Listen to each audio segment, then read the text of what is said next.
G'day guys. Okay, just finished making that video about the guy who is looking at a $115,000 fine and 12 months in jail for detecting coins in Victoria. That's the previous video to this. And yeah, I read that sort of stuff, and if you have a look at what there is in the Heritage Act, it's ambiguous. It's a little bit all over the shop, and it can be looked at in two ways. It needs to be made a lot more clear than what it is, and you can't have heritage areas that are not designated heritage areas and expect people to know. That would be a ripper to have tested in court, wouldn't it? It really would. So, and I mean a proper court, not a simplistic little court. Maybe the High Court of Australia. No, it's not a federal law, it's Victorian law. So, yeah, anyway, not going to get onto that.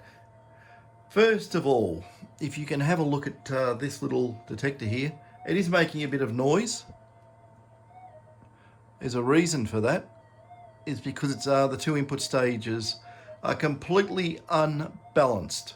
I've got it running in cancel mode on a double D coil, but this is a detector that I resurrected from the dead. This is another detector that was unable to be repaired by persons unknown. Well, persons known, but I'm not mentioning.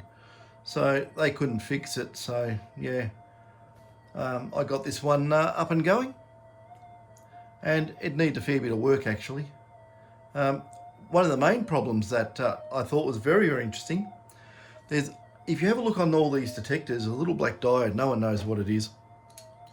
A lot of people who designed it know what this diode is, but if you can see down here, just there, the little black thing, I haven't painted it over with white paint yet.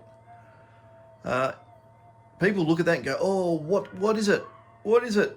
Oh, I don't know what it is.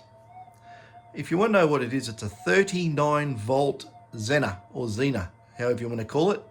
The Zener the Warrior Princess, or Zener the Zener diode. That's it right there. And anodes to the edge of the board, if you really want to know. I can't remember the part number. I got one off a detector. I said, I'm going to work out. Oh, actually, I do know the part number. Silly me. Because right here we go. Because they do blow up occasionally, and mainly to do with a coil issue. Okay, here you go. That's what they are. These from Radio Spares. There's a stock number up the top, which is 8021831. There's 200 on this reel. Part number is a MMSZZ whatever 39T1G. Zen for Zener. SOD123. That's the package. It's half watt, 39 volt. So if you ever have those things explode, which they do go for a crack and a half, by the way, when they do go, for such a tiny device, that's what it is. And yeah, I think that's in series with one of those other devices, a little ultra fast there, and I think it goes back from one of the coil connections back into the power supply rail. But anyway, anything over 39 volts and a diode drop conducts through and bleeds it off somewhere. Anyway, works without it. So, but it's a risk. It's there for a reason. If you do something dumb with your wires, short, make, break, or whatever, it could probably take something out. And it actually did take things out on this. So as you can see, the ADG 333, our little switch, there has been replaced. Another device back here.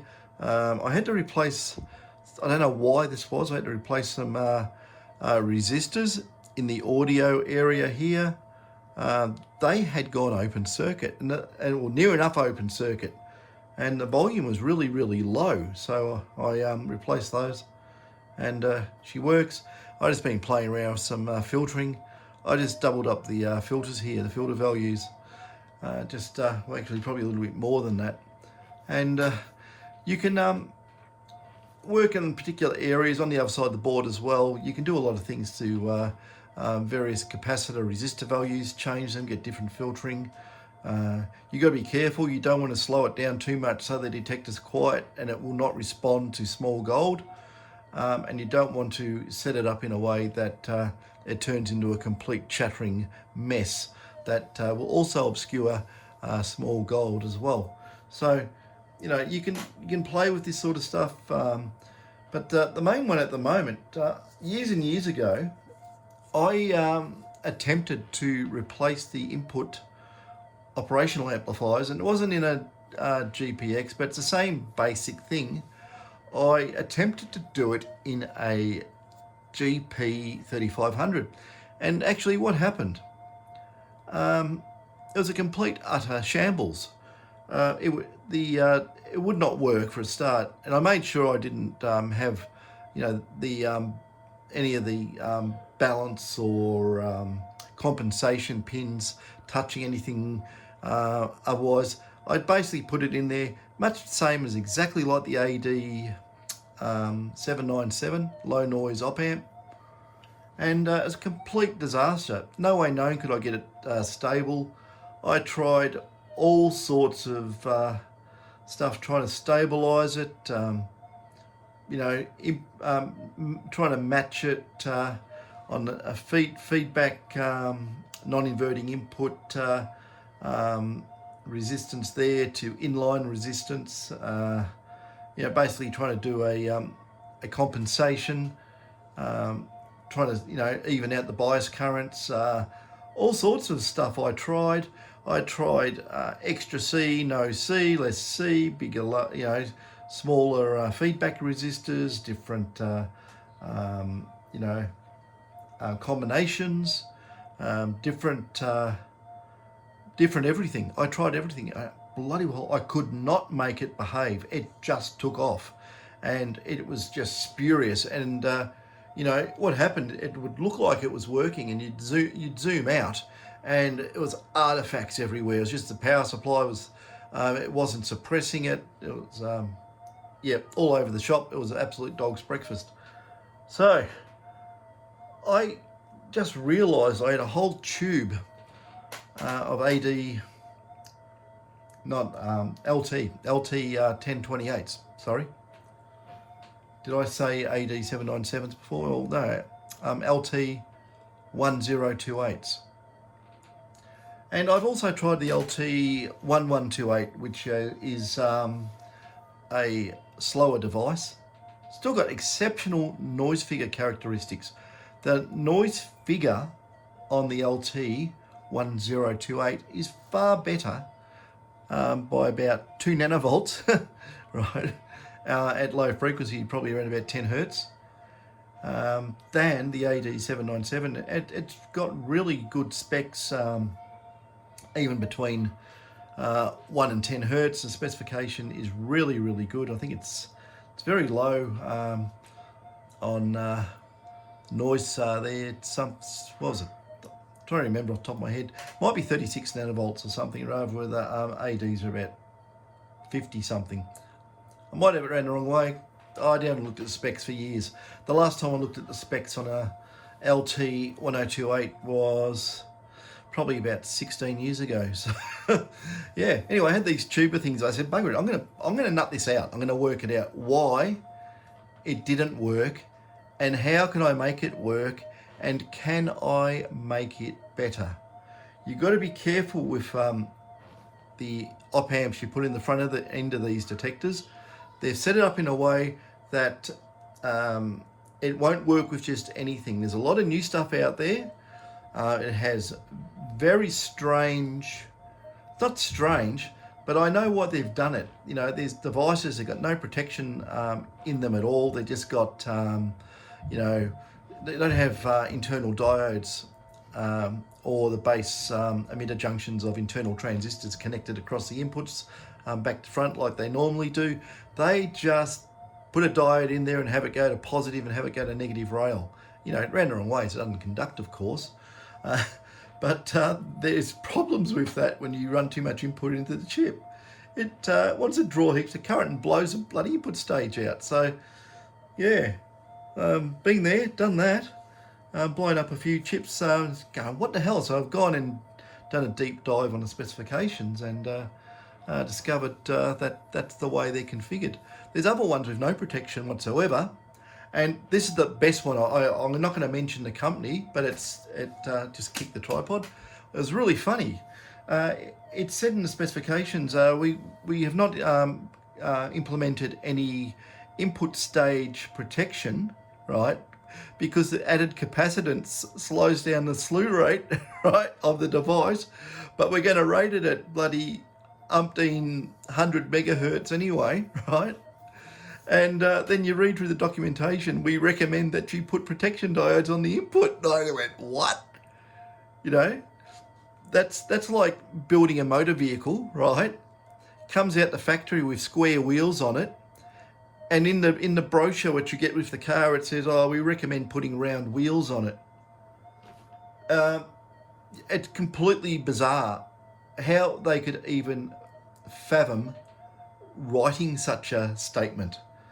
Yeah, and there's other weird stuff as well. You know, oh, we've made the lowest noise figure device, but you need to equalise the bias current. So, you know, please put a 1,000 ohm resistor in the input legs, you know, and do a compensation from the feedback as well. Take, you know, percentage of that, do the mathematics on it and put another resistor in here, and you go, well, I've just introduced a lot of noise over the specification, low noise specification of the op amp. I mean, how weird. How, in my opinion, that's just daft doing that. It really is. I just don't understand. You know, it's really low noise, but, you know, if you use it like how we intended, it's going to be unstable. So do this so it's stable. Anyway, if you can see on the oscilloscope there, I'm having a rant because I just don't like stupidity. I really hate it, and there's no need for it. And it, you know, as a marketing exercise, to me, it just sounds like a bit of a con, you know. So anyway, I'll zoom in. This detector is using LT1028, and it is working beautifully. Except for the noise, because I've got the input stages unbalanced. It's not cancelling properly because the other input stage on the other side of the cancel circuitry is using some very noisy op amps that I was just testing, and yep, not a good thing. They're stable, they work, but they just introduce a lot of noise. The main thing about getting these working was altering the off-time bias, which it ended up being, and also there was something else I did too. Oh yeah, very, very finicky on the capacitor and the feedback network. Super finicky. Anyway, this is amplifying a lot of 50 hertz at the moment. You can see it there, all that fuzziness. That's 50 hertz. And as it cycles through, it's clashing with the time base, and it looks like it's jittering, which it actually is. It really is jittering in real life, and the detector's responding to that by, if you can hear it,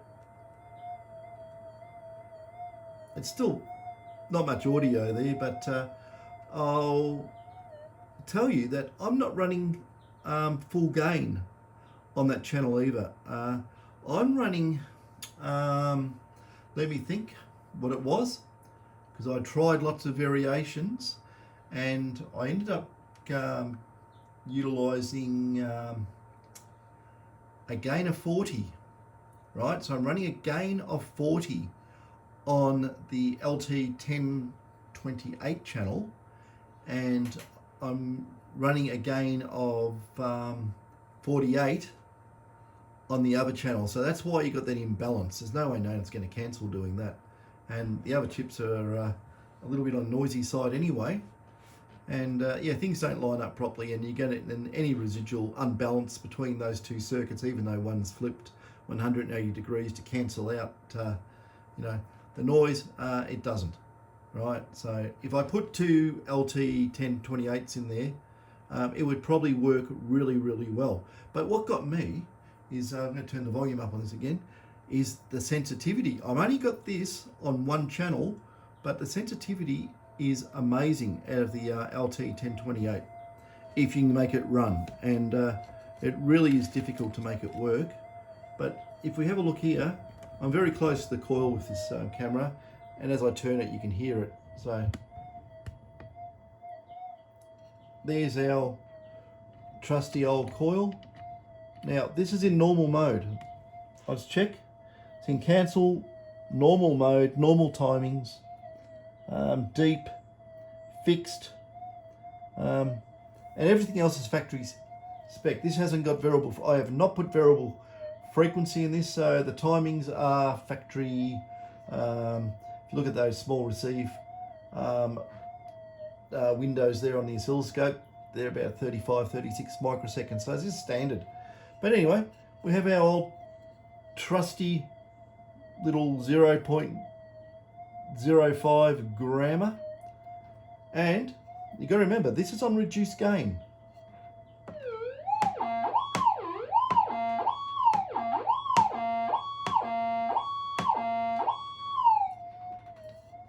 Like I say, it's reduced gain. I'm going to put up the resistors and recompensate the whole thing again, get it working with a bit more grunt, and also do the other channel so we don't get all that chit chat noise coming through. So yeah, 0.05 gram and normal timings. Yeah, I'll just lift up the wind this up so it's lined up with the coil. Sorry for my unpolished raw as videos, but that's just the way I do it, you know. You don't make any money out of this, so you just sort of, you know, muck around and get it right. There we are, sort of level with the coil there. I had this box on because I was using that as a reference. You know, I just put it there, and you know, can I detect on the box?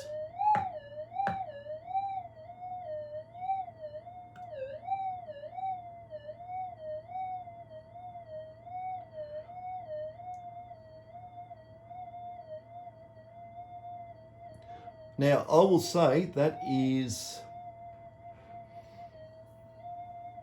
what can I say?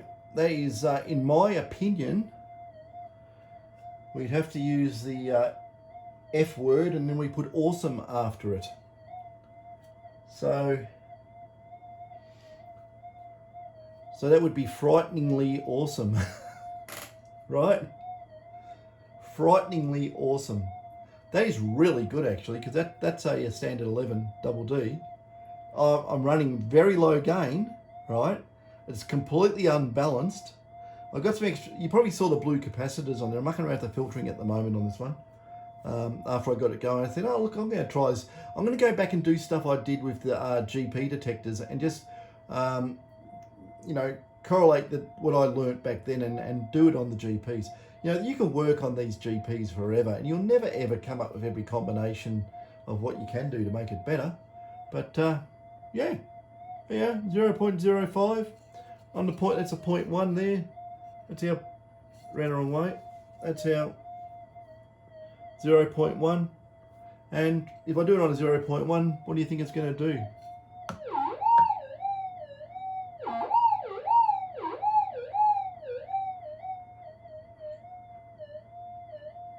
Yeah, well, I don't want to go stick the camera up in the air, but I'm way up in the air above it.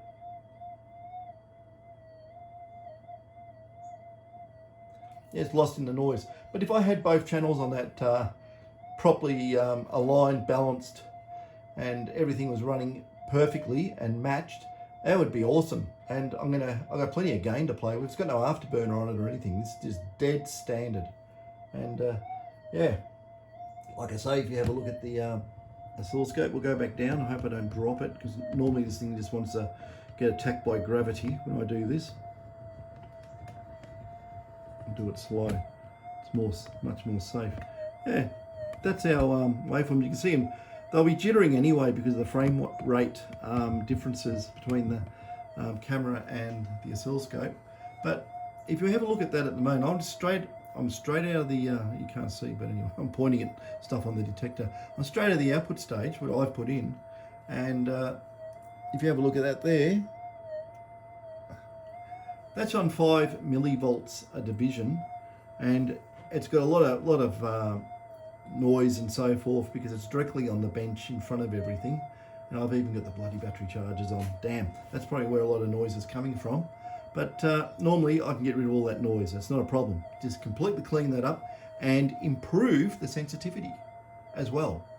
So that is going very, very well indeed. I'm very happy with that. I'm going to be using this as, well, maybe not this particular detector, but I might be doing this to my own detector, I think, and putting those new ICs in. And if you want to put LTE 1028s in your detector, be wary. They are super expensive now. They are worth a fortune. Even the AD797s are worth a fortune. They are not cheap anymore. They've gone way, way, way up in price.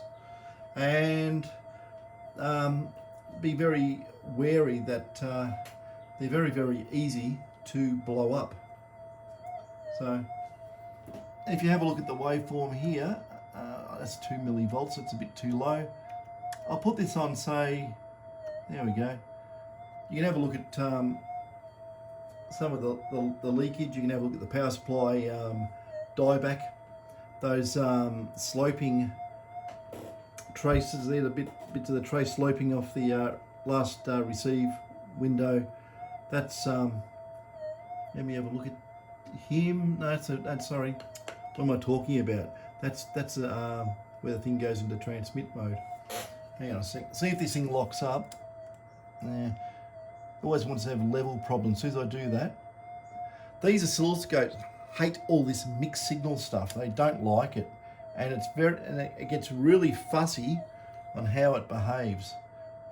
So we've got the 3 small windows in there. Yeah, sorry, it's been a long day.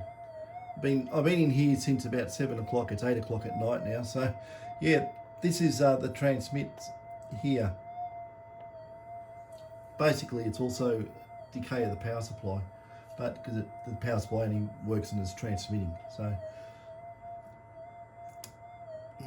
it's going to go completely bonkers. I wonder if I can just adjust the hold off on that. Come on, don't put a line there. Yeah, hang on a sec. Now, when you get these mixed time intervals on this type of oscilloscope, it even does it on my LaCroix 1.5 gig oscilloscope too. It just goes into mumble mode, doesn't want to lock on. Okay, well I've got that one there on the long transmit pulse. I think, yeah, that will be 50. Yes, that's a long transmit pulse. But I went up and down adjusting this, where this where the input stages have the whatever it's called, the BF908 comes on across it. And what I've noticed, that if you actually get where it comes off here and dies back, don't worry about where it finishes here. I've seen on a lot of the detectors it's actually up here, it finishes there. On some of them I was putting it halfway, but I actually very, very carefully listened. I listened with a repeatable or repetitive, don't get those two words together, they sound weird, that I had it up, I had it down, I had it matched and up here, and the lowest noise was obtained with it looking exactly like that. That gave me the lowest noise and the greatest sensitivity. Why that has any effect, I don't know. Yeah, I'm getting sick of the noise. But that's that with the LT 1028 devices in it. You know, I've used the AD797s and LT 1028s in audio equipment. I use those in very low noise sonar setups for something I'm not allowed to mention, and they were very on par with each other. The the the AD797 as a op amp is very forgiving. It's not going to sit there and do crazy things and take off. When they, it's very surprising actually. I'll tell you why.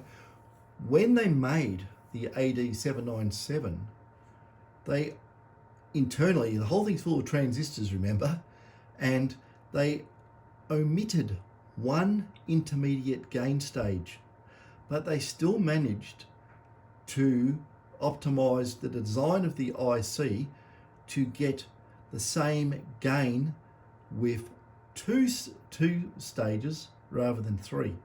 Okay, where the where the LT 1028 has three stages for memory, right? But I know the AD797 is missing a stage, so I thought that would give rise to instability, especially needing a compensation capacitor connected.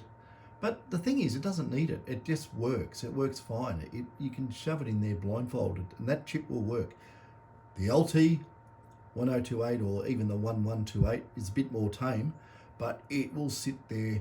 It will oscillate. It will do all sorts of weird, wonderful things. It'll generate its own noise. It'll go into hypersonic oscillations you can't see unless you've got a very fast oscilloscope. It also just makes things furry. You need to really get right in and have a look at the signal, and know what you're looking at, know what to expect and what you get.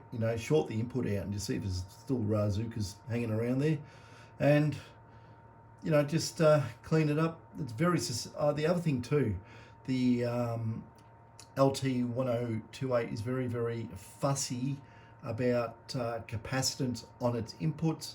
It does not like long cable connections going to it or anything like that, any sort of capacitance.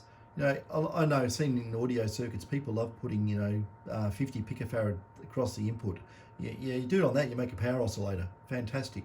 You can't do stuff like that with the LT 1028, but you can do that with the AD797. Doesn't care, right? But also you don't want to do that. That just slows the chip down, and because you're trying to pick up very fast decay rates from very tiny gold decaying very fast. The decay rate's not slow on very small gold. Your decay rate's into the megahertz, so you want to not lose any of that information. So don't put capacitors on your input. Keep it capacitor free if you can. What else is there? Also, be careful with capacitors on the whole circuit. You slow down. You may think you're creating stability by slowing down these chips and say, oh well, it's within my target bandwidth. When I'm looking at it, so I'll bring it back to, we'll say the 3 dB roll-off points at, whatever I set it at. Say I set it at 10 megahertz or something like that. But on small gold, you increase the slew rate and you get more signal. So I'll just tell you that. That's an important thing to remember. That's how a lot of these companies are getting very fine, tiny gold on their new offerings, and also using very small coils, or even if it's a big coil, the coil to coil in a double D or similar spacing is very close together, so it's going to be very reactive. There's no magic in this stuff. It's just everything's a play on an old design. It's just we'll do this, we'll swap that, we'll do whatever, and this is in my opinion just to make a new product, well, different product. I think they're much the same. you know, like I say, sorry Minelab, but I've had a 7000, right? And I got rid of it. And I had a 2300 and I got rid of it. And I've been playing around for 6000. I didn't want to buy one, but I've got one which was lent to me, which is going back to its owner. And done a lot of stuff with that. And I can't see, to me, my opinion, I can't see the advantage to me for my type of prospecting. I cannot say that is a much better detector, in my opinion, for my own personal circumstances. So might be better for you. I don't know. I don't know how you detect. Some people detect like, you know, they're whippersnipping. Some people, you know, wave it around like a flag. Some people do all sorts of weird stuff. Some people go so slow that, you know, they track out the target because they're using, you know, tracking or something. Yeah, it's a lot of weird stuff. But yeah, there's not many people out there that really detect properly. Even I don't. I've been taught and had discussions with some of the best prospectors out there, and you know, they do things in a particular way. One guy in particular, well, there's actually a few guys in particular. Most of them are getting pretty old now. They're all in their 80s, all these really good detectorists. And yeah, taught me really well. And I'm saying didn't teach me from the start. That's my own doing back in around 1980 and that.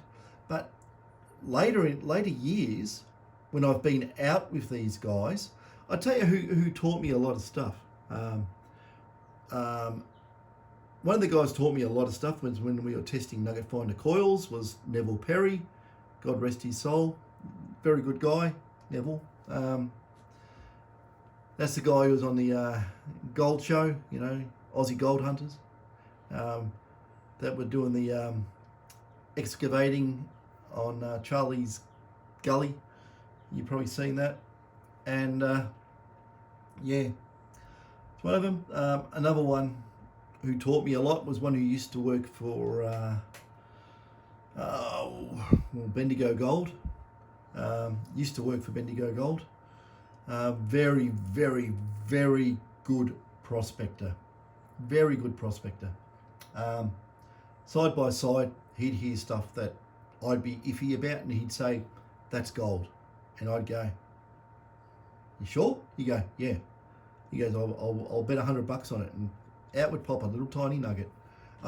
Very, very good. These guys are still around, but they're not doing much. And another good one of Jimmy Stewart, who used to have the Lenakuri Caravan Park. We used to have some fantastic discussions and go out to various places and do a lot of comparisons. And yeah, he was a wealth of knowledge, except he used to drink all my beer. God rest, you know, Jimmy. Is a really good guy too. Absolute funny fellow. But yeah, so, you know, the people have been around for a long time, starting to drop off the perch. Oh, it's a while ago. And the one, if you really want to find out some good detecting techniques, contact Ray Hall, who's in Wendouree in Ballarat. Ray's pretty ancient. How old? Ray, what are you, 84, 87? He's pretty ancient, but he's got a really good technique. He's taken a lot of people out, training them, and they do well. Even first timers find gold. That just amazes me. So he teaches them very, very well. Yeah, so yeah, he's got a Facebook group. If you want to contact Ray, contact him. I talked to him about this, about you know, showing people how to detect properly, and yeah, you probably have to take him out. Don't know if he still drives, but yeah, look him up on Facebook on the gold forums there. Ray Hall, that's his name. But yeah, very, very cluey fellow too. Very good detectorist. Got a good ear, and very good information that once you get the hang of how he detects and why he does things in a particular way, you should find gold. Yeah, anyway, that's oh, I've waffled on for more than I wanted to. See, right off the subject. But anyway, with these detectors, a lot can be obtained from the initial, core design, and a lot of the other stuff on these detectors, in my opinion, I say it's in my opinion, right? Because I can feel solicitors and lawyers sharpening their pencils every time I say something. But in my opinion, it's just more bells and whistles on an existing thing, It's like polishing a turtle. I don't know. Make it shiny. I really don't see, I'm probably the worst to sell anything for anybody, but I really don't see the benefit in a lot of stuff. You want small gold, put a small coil on it. You want big gold, put a big coil on it. You want to work noisy ground, turn the gain down. You want to work pipe clay, turn the gain up. And that's basically it. It's, big, large, a lot of gain, not a lot of gain, What's different? The 90% of these detectors is in the actual input stage design. You've got to get the signal to be able to deal with it. And the other, it is quite important, because I know people that ballsed it up when they did their own detector designs, is the ground balance. I can say things about other detectors out there that do not ground balance properly. They remove some of the target signal in their ground balance subtraction. Got that out? Yeah, I've been talking. I did 2 videos in a row. I'm going to really dry mouth. So, yeah, please bear with that. But, I've got nothing to gain. Unless you want your detector modified, I'll do that for you. But I'm not selling detectors. I don't really care. Buy what you want. It's up to you. Believe what the salesman tells you, with a pinch of salt. But I'm not going to go into it. I don't want to go into it. I'll just get myself targeted as per usual if I say anything bad about anybody and their methods or their methodology. But my opinion is that if you go to a detector shop and want to buy a very, very expensive metal detector, get one and test it first, right? Because you cannot test it in the shop, right? You can't even feel the ergonomics of it in the shop. You want to go out and you want it strapped to you in operational mode, and you want to use it, right? Because I know people that have purchased a particular detector and offloaded it so quick because it was just way too heavy, right? That was, you get the grey nomads, little old lady, well, I don't mean that little old lady, but, people who got a few years on them, a little bit more frail than what they used to be, and you go whack this big clumsy lump on their arm, and 5 minutes in, that's it. They've had it. They got aches and pains. They're not going to do it. Okay, and the funny thing is when you think about it, these are the people with all the money, all their retirement, superannuation savings. They're off on their big, travel around Australia, and a lot of them get detectors, and fancy buying something that's a big lumbering beast, and when you get out there you can't use it. You're probably better off buying, a $290 Chinese special or something. At least you could swing it. But when you're in this game for a long time, there's a lot of things that there's a lot of things you've seen, there's a lot of things you can say, a lot of things that raise your eyebrows, and there's a lot of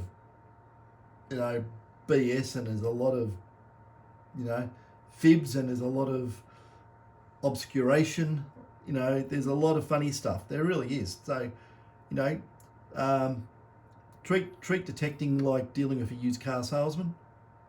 That's my honest opinion. Uh, you know, there's good ones out there, of course there is, but there's also bad ones. It's across the board, of course, but I'm just stating the obvious. But you know, in most cases, it's not that they'll sell you the most expensive. They'll sell you the one with the most margin on this for the sale, and then they'll take the price into account. That if they make more margin on selling a more expensive device, they'll do that. So before you go marching in, right, do your homework, go on the forums, look at all the detecting sites that are one-man operated, you know, that are not commercial, don't have any affiliation. As soon as there's affiliation, well, they're not going to tell you about opposition products that are better, are they? You know, that's silly. They'll lose their income stream. I don't care less about income stream. You know, if I don't like something, I'll say it. You know, I don't care.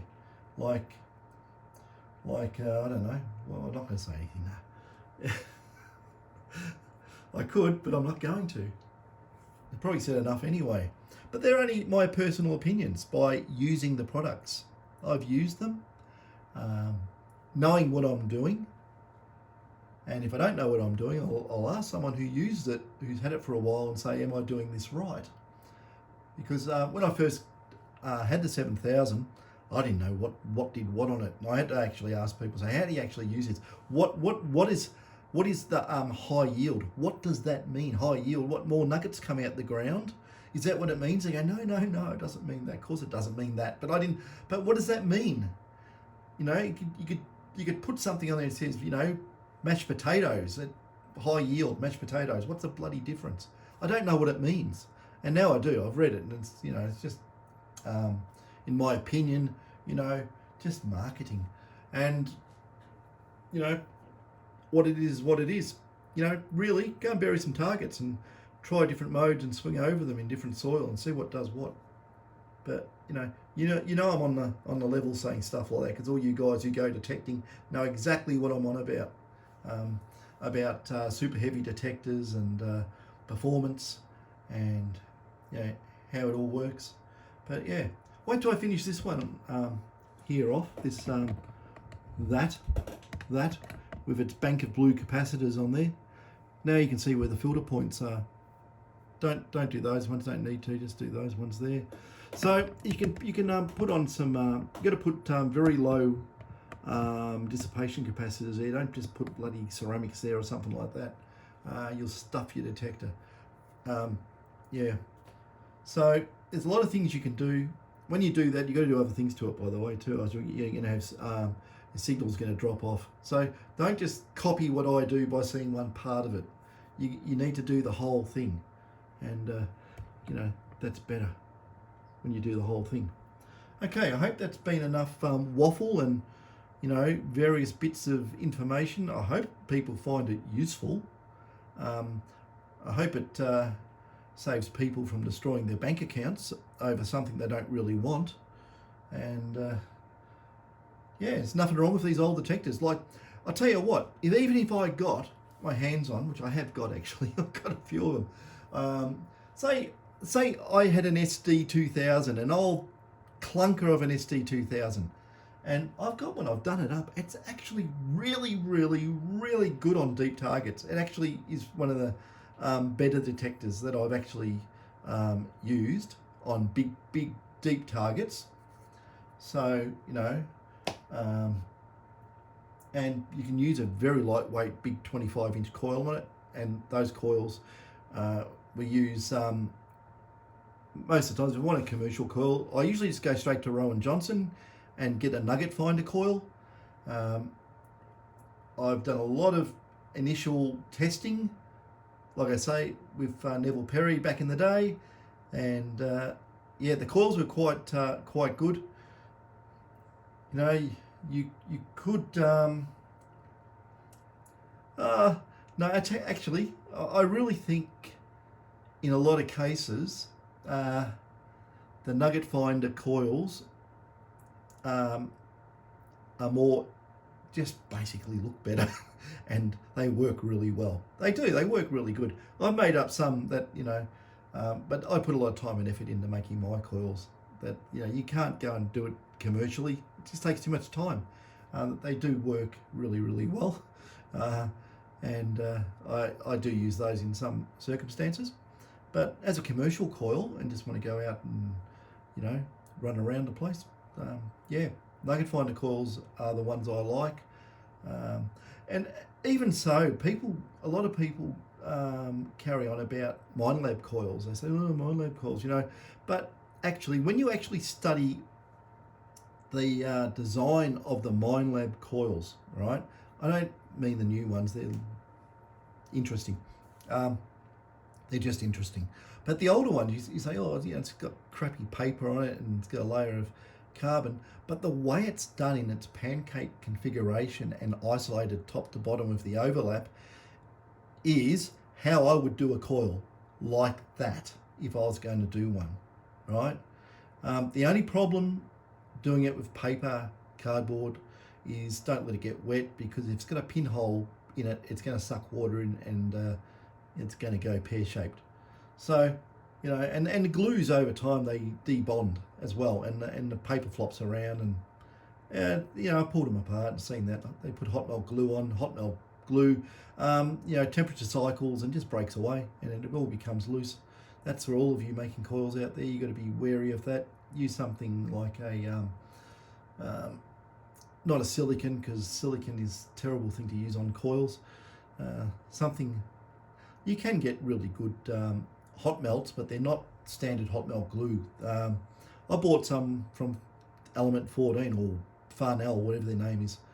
They got some yellow ones. I reckon it sticks like proverbial to a proverbial, and it is very, very high temperature stuff too. So never unbond. I don't know what it's called, but it was really good. They also have some black stuff as well. And I did some dielectric tests on it. It's a high dielectric material when it's cured, or when it's set, or even when you first buy it. And it's not going to interfere on coil windings and capacitance and things like that. So there you go. I should separate all this stuff up into separate videos, shouldn't I? It's all different subject matter. Anyway, that's enough of that. Catches.